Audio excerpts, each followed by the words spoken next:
AOC. People love Jasmine Crockett. People love Eric Swalwell and the like. And I think that the Democratic Party should put the people out there who the people want. They should put the politicians out there who the people want, who they're asking for, who are meeting the moment with the same energy that they're not asking for AOC. Yes, they are. The people you party with No. The people I party with don't like AOC. Oh, please. No, they don't at all. Well, most people don't. But she's AOC, very far left. Let me tell you why I'm saying that. Trans people filming us in the bathroom. How many of these trannies are taking selfies? These men are taking selfies in women's spaces, in the bathroom. It's gross. It's disgusting. So if we're going to talk about civil rights, let's talk about the rights of women in this country and how you are stripping them away every single day. And you're doing it in your legislation. You're doing it in your messaging. You're doing it on X. You're making women feel unsafe in this country. And you're making the opportunity for women and girls to be raped, to be sexually abused in this country, even greater than they've ever been.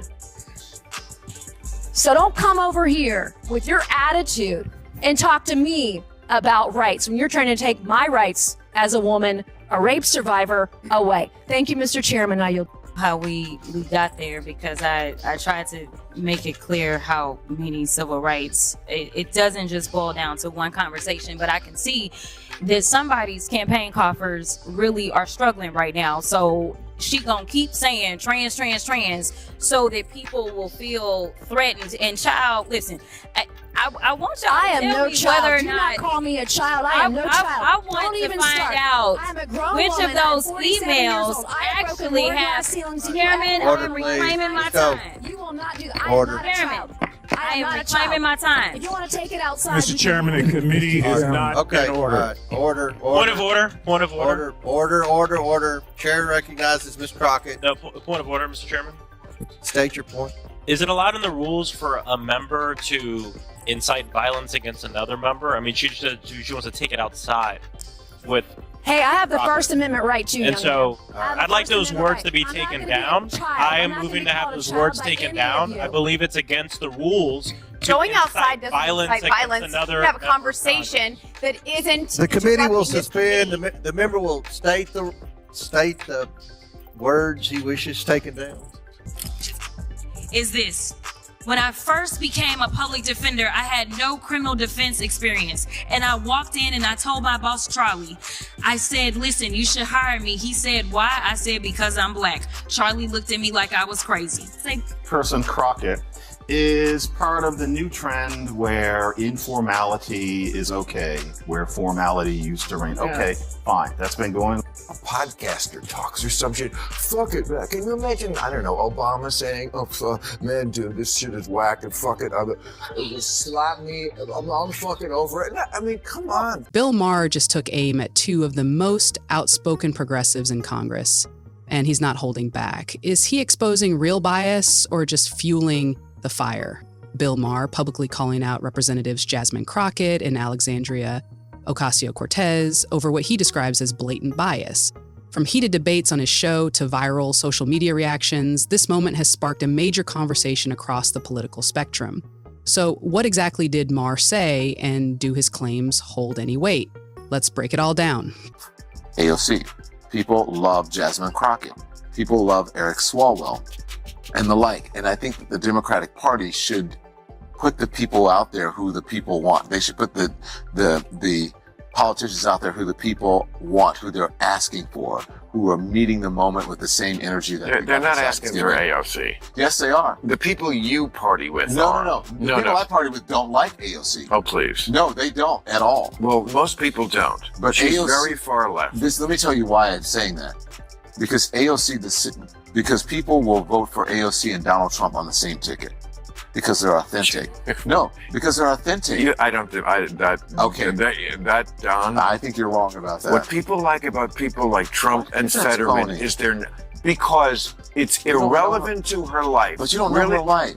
I know that being a gorgeous woman who I wouldn't even know was Hispanic in a city that's has 1 million Hispanics and does not treat them badly. But that doesn't mean she doesn't struggle. That doesn't mean that she was set down. It implies it. But that doesn't mean that she was set down in a Hispanic ghetto in the Bronx and had to deal with that growing up, and that she's come from a working class family. It implies that it implies that in some way she's behind the 8 ball because of that, and it's just not true.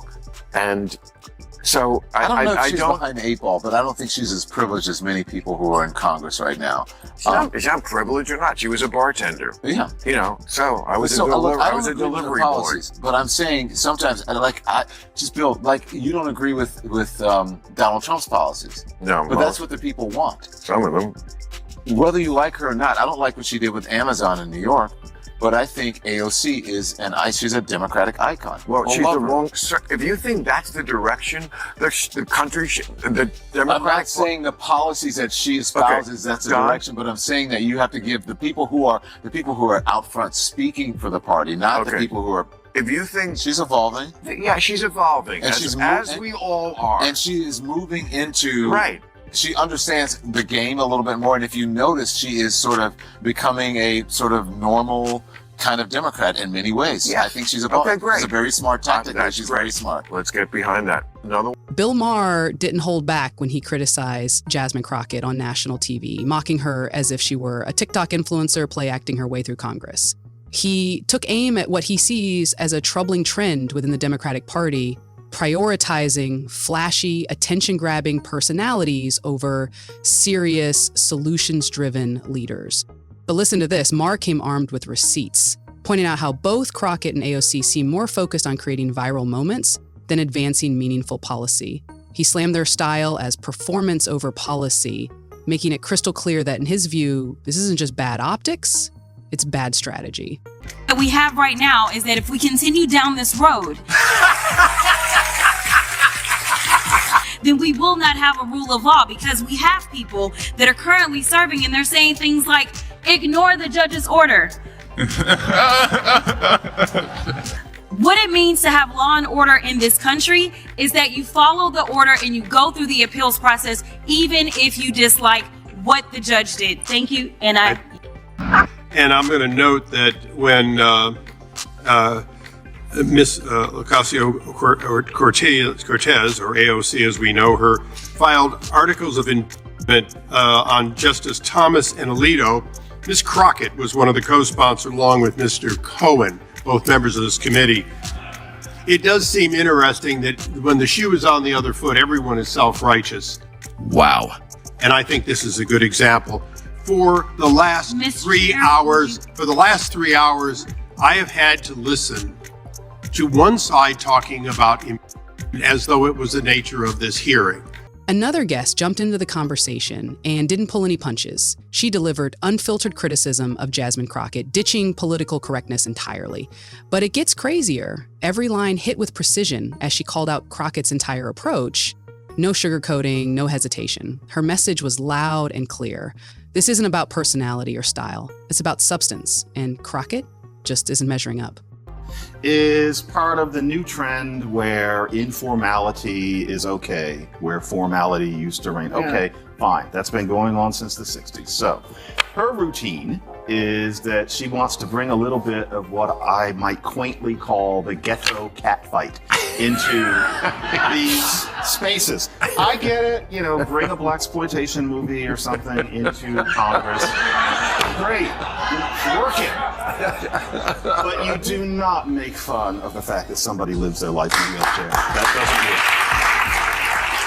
doesn't work.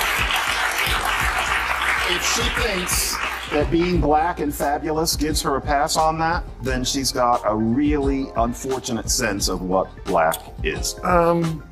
Well, what do you think, Ricky? I think When Jasmine Crockett finally responded, things took a turn. She raised her voice, deflected responsibility, and turned what could have been a meaningful exchange into a full-blown spectacle. It gets even more chaotic. Her reaction played right into the very criticism being leveled at her, that she leans on volume over vision and drama over direction.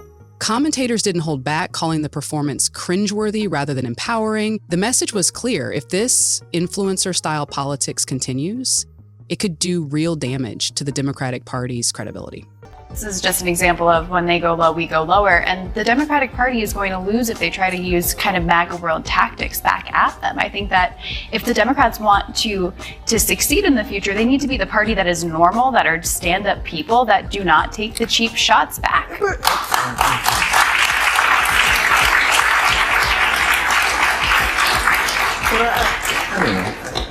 I'm not that upset about it.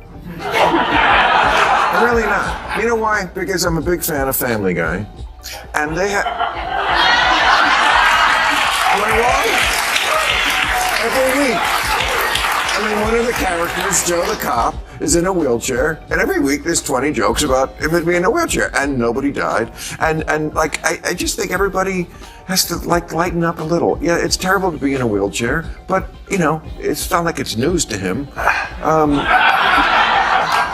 And I don't know. I I'm a free speaker. adore Family Guy. I've seen every episode, but that wasn't a cartoon. This is real life, and she was saying it with dismissive hostility, as opposed to the cartoonish, we can get away with it because we're drawn.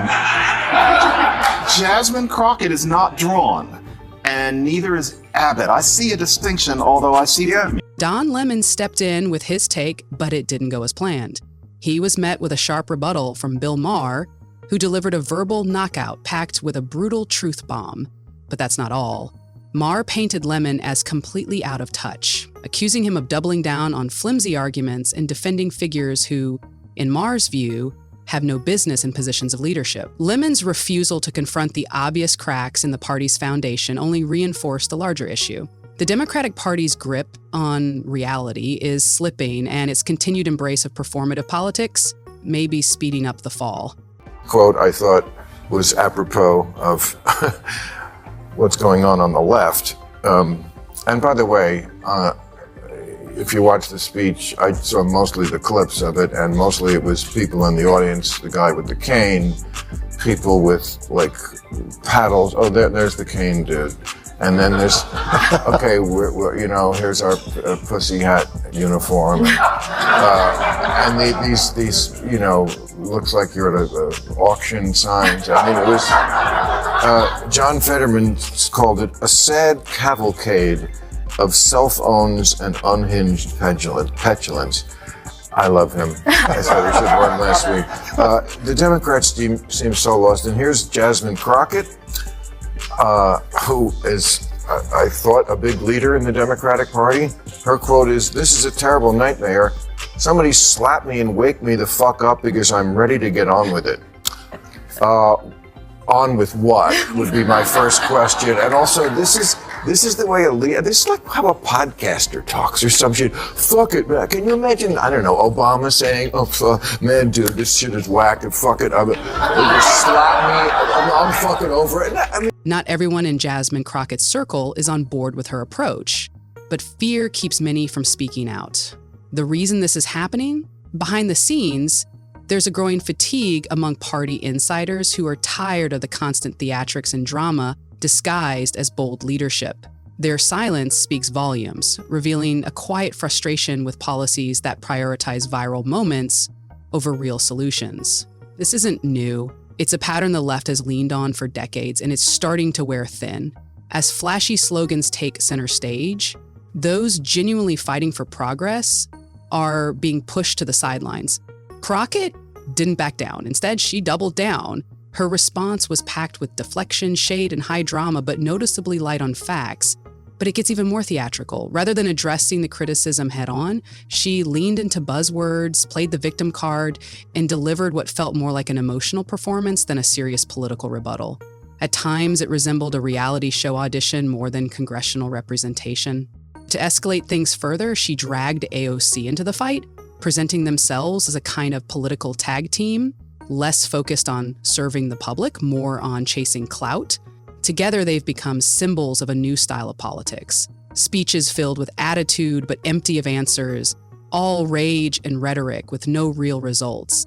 The Democratic Party's growing focus on personalities like Jasmine Crockett and AOC is steering it further away from the core issues that matter to everyday Americans. And The consequences are starting to show. Journalists, former allies, and even party insiders, though often silent in public, are quietly acknowledging that this flashy, drama-first approach is deeply flawed. If the party stays on this path, it risks more than just losing elections. It could permanently alienate its own base. Just take a look at the comment sections across social media. What you'll find isn't pride or support, but widespread cringe, frustration, and a growing sense of disconnection. Lifelong Democrats are speaking out not with loyalty, but with embarrassment, as what was once a movement for progress increasingly resembles a spectacle of noise over nuance. As clips of Jasmine Crockett's meltdown spread across social media, the backlash was swift and overwhelmingly negative. People from both sides of the political aisle began questioning whether she truly represents the values and seriousness expected of a sitting member of Congress. But the deeper issue runs beneath the surface. Lifelong Democrats are feeling increasingly disconnected, watching what should be policy discussions spiral into TikTok-style tantrums and viral theatrics. Anyone who dares to criticize this behavior is quickly labeled a hater, or worse, exposing a growing pattern of emotional manipulation that many voters are simply exhausted by. Behind closed doors, party insiders know the truth. These viral outbursts aren't winning new supporters, they're alienating moderates and energizing the opposition. Still, fear of backlash keeps most from speaking out, allowing the spectacle to continue unchecked.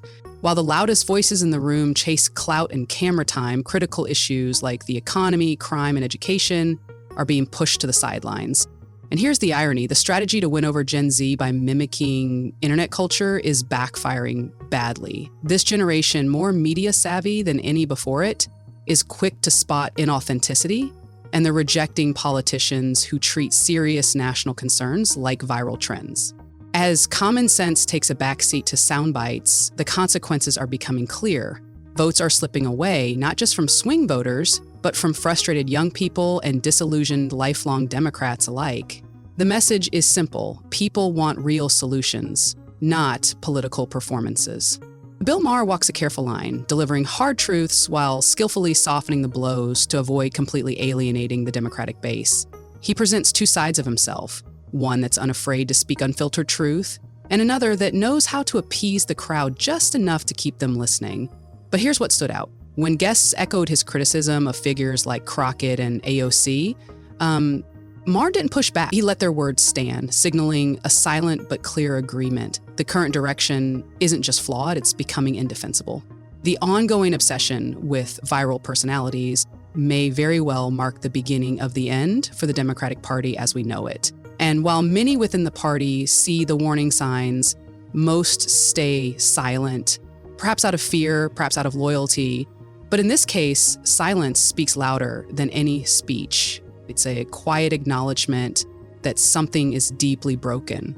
As the party continues to trade substance for spectacle, it risks not just losing elections, but losing its identity. Because when the cameras stop rolling and the applause dies down, what's left behind may not be progress, but a mess that no one is willing to clean up.